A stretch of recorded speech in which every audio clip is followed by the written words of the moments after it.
you guys, welcome back to my channel. My name is Emma, and in today's video I am going to be showing you guys how to achieve this kind of holiday smoky eye glam look using the Dark Magic palette from Jaclyn Hill x Morphe's Vault collection. I'm really happy with how it turned out. I think it would look really good, especially on blue eyes, but honestly it's gonna look good either way. And yes, I am well aware it's August, but you know what? I have decided I'm gonna start living my life with the mentality that it's Christmas all the time, because my serotonin levels when it's Christmas through the roof. So if I live the rest of my life like that, maybe I'll be happier. I don't know, I'm trying it out. So I wanted to do a holiday look. I really hope you guys like it.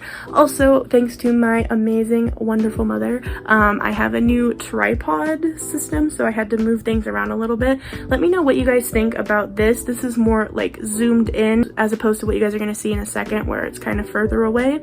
Let me know all thoughts down in the comments. And yeah, without any further ado, let's just get into the tutorial.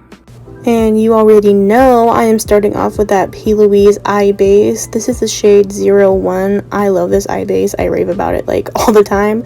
So you already know we're starting with that first step. I also use this to cut my brows, and then after it's all laid down, I use my middle finger to just press it into the skin.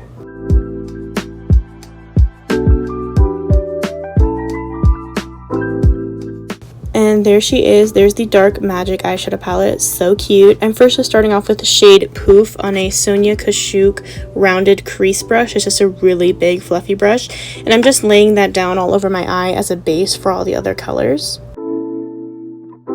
And next up, I am taking shade Shh on a Morphe M441 brush. I'm starting by placing the shade in the very outer portion of my eye using stamping motions, and then just using windshield wiper type motions to bring it into the inner corner.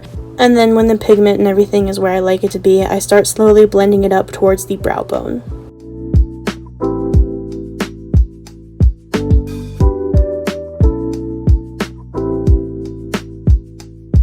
Next up, I am taking shade Mojo on an e.l.f. crease brush, and I'm doing the same thing I did with the last shade, where I'm using stamping motions to place it in the outer portion of my eye, and then using windshield wiper type motions to bring it to the inner corner. The only difference is with this shade, I'm not going to be blending it up to the brow bone. I'm just going to be blending it up just enough so that it blends nicely with shade Shh.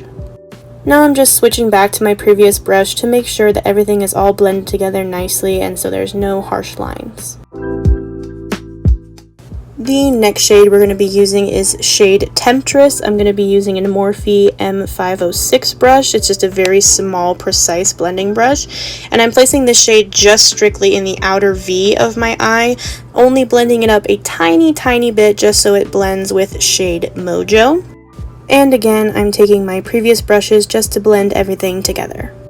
Now it is time for the fun part. This is the shade Trickery. It's a beautiful dark green shimmer shade, and I'm just taking that on a small concealer brush. I got this brush from Walmart, so I don't actually know the name of it, but I'm just placing that shade all over my lid.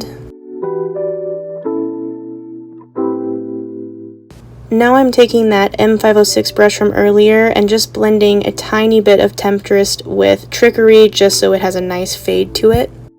And like always, I'm taking my previous brushes to blend everything together. So now it is time to go off camera, do the other eye, and now we're ready to do the lower lash line. So first I'm just starting with the M506 and putting shade Temptress about a third of the way on my lower lash line. Then I'm taking the e.l.f. crease brush with Mojo and just blending out directly underneath it, going about halfway on my lower lash line. And then I'm taking shade Shh with the same M441 brush from earlier and placing that all along the lower lash line. And again, just taking previous brushes just to make sure everything is nice and blended together. Lastly, taking shade Poof on the Sonia Kashuk brush from earlier, just so there's a nice fade between the shadow and my skin tone. Alright, you guys, I think that concludes today's video. Like I said earlier, I'm very happy with how it turned out. I hope you guys are happy with how it turned out as well. As always, let me know down in those comments what type of content you would like to see from me in the future. And while you're down there, if you wouldn't mind leaving a like and subscribing, it would seriously mean so much to me. Thank you so much again for watching. I really do appreciate it. I love you, and I will see you in the next one. Bye.